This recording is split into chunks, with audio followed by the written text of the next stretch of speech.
Fellas, say goodbye to Chuck Sherman the boy. I am now a man. I highly recommend you join the club. We are doing the wild thing all night. Acid house music. Hey, what's up, everybody? This is Sherm. Sherman, I cook all this food. Is that all you gonna eat? General Sherman realized and understood the importance of house music. So, do you know anything about techno? No. Listen. Get it on.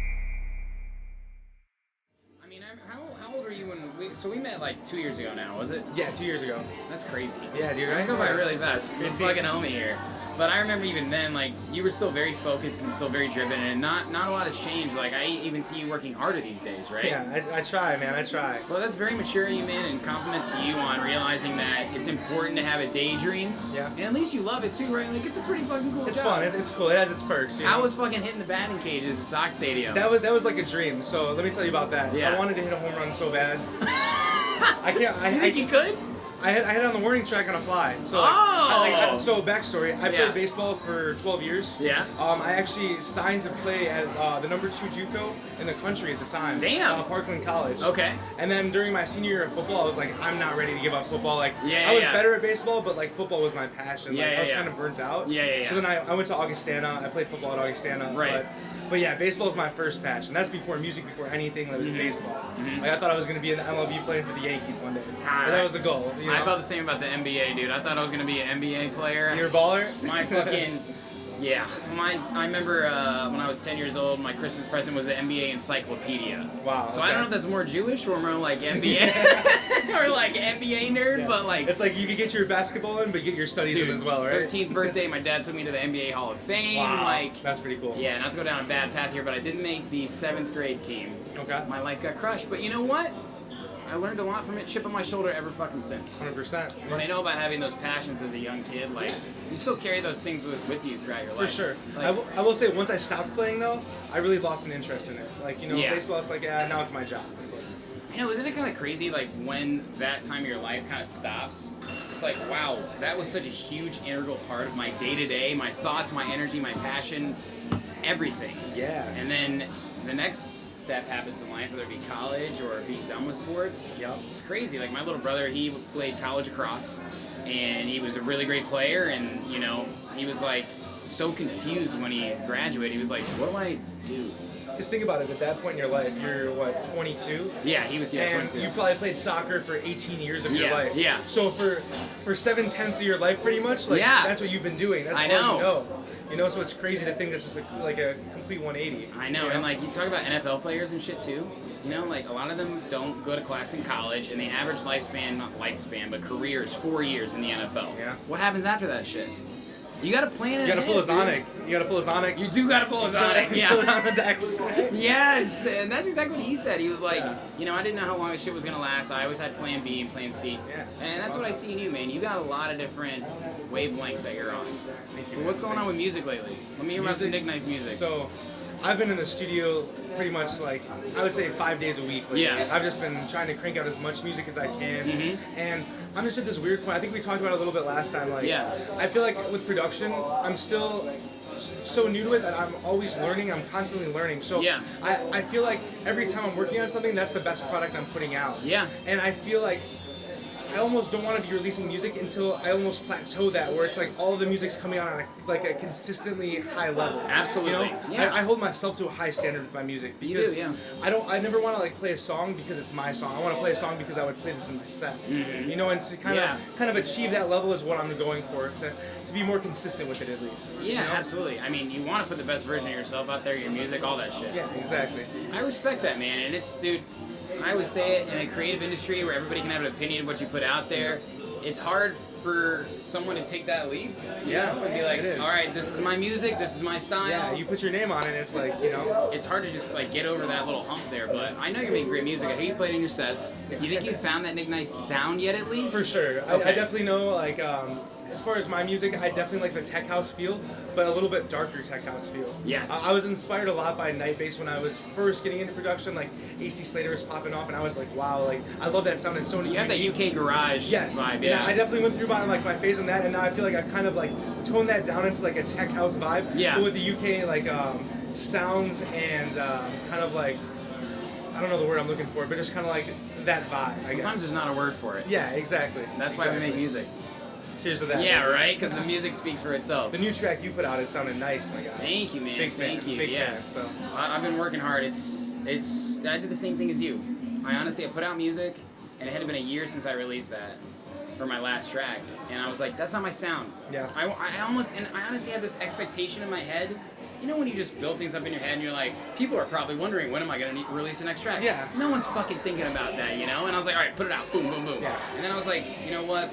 It's not my style. Let me fine tune what I want to do, focus on my craft, and get as good as I possibly can. Yeah. And once I feel comfortable with that, put it out and then keep getting better from there. 100%. Right? Yep. I respect the hell out of And I that. always say, like, if you're your own worst critic, then that's the best scenario you can be in. Because True. no one's going to be harder on you than yourself. And sometimes if you keep it real with yourself, that's the best because other people don't always. You know? You have to hold yourself accountable or else Yeah. no one else will. Exactly. That's something my parents taught me from a very young age. Like, Yeah. they were like, look, whatever you want to do, you can do, but like, if you don't put the effort in yourself and somebody else tells you to, it doesn't mean anything unless you really want to do it. Exactly. So whatever your passion is, I love it, man. What's going on with Be Nice lately? Be nice. We're working hard. We actually got some cool things coming up for the 2-year anniversary now. Ah, So- wait, that's like next month. Yep, November. So November 16th, 2017 was our first event Yeah. at NIICK Nightclub, which was pretty cool. Like in the suburbs. Yeah. So, Drink is sick though. Oh yeah, it is an awesome spot. You know? So we're currently working on our 2-year anniversary party. It's gonna be pretty cool. You might be getting a call soon about it. I'll be there. So no matter so, what. yeah, it'll be a fun one. It'll be a fun Can't one. reveal anything yet. Not yet. It's still in the works. We're still working on a couple details, but it's gonna be pretty cool. 2 years, So, man. Yeah, dude. Right? It fucking goes by fast. So it's been a Sorry, year a little since we bit. had Be Nice on, and then I had you on in the booth probably 6 months ago, 8 months Yeah, ago? 6 months ago. You've had some really, really big shows though. You had a great summer, man. Yeah, we had some fun. We had a lot of fun. But As a you team. played at what was that festival called again? I did Prime Music Festival, Right. which is awesome. That's like Yeah. actually one of the coolest ones. It's actually ran by Gronkowski. Rob Gronkowski? Him and his brother. Gronk? Yeah, they own this festival. Which Oh, is super cool. shit. Yeah, which is awesome. You know. So like he's bouncing around there. It's always a fun time. He was there? Yeah, he's there every year. Him and his brother. He's another big dude. Like. Dude, of course. Yeah. I realized like that when I saw him on, I don't know if you ever heard of The Shop on HBO. He was on one. Yeah, like LeBron does it, right? Yeah, exactly. They're like in like a barbershop. Yeah. It's actually a really cool format. But it just like kind of seeing, like he was like, dude, I'm done with football, but like life's only getting better from here. Like, He's such a personality though. and his personality is what's going to carry him out throughout his life. You know, he built that on the football field. Yeah. But takes it with him wherever he goes, and now people want a piece of it. He You could know. probably make more money doing appearances than he ever did as a player. Yeah. Probably it's have more fun too. a lot more fun. Yeah. I feel like every 2 months a video surfaces of him at like some club, just fist pumping, you No, know, of behind course. the DJ booth. I saw one where he took the saxophone from the guy and started No. playing. I was like, all right, that's a little bit much, but I respect the hell out of That's that. pretty cool. Because people were probably there to see Gronk anyway. I'm waiting for the Shaq Gronk back to back. That's gonna be the Is he BTK gonna become a of the DJ century. too? I feel it coming. Yeah, that's pretty accurate. That's for sure gonna happen. I can see it dude. happening for sure. You're playing at Soundbar with Birthday Party, right? Yeah, that's gonna actually be a super fun one. That's next Friday. That's And awesome. they're doing like a costume party, so.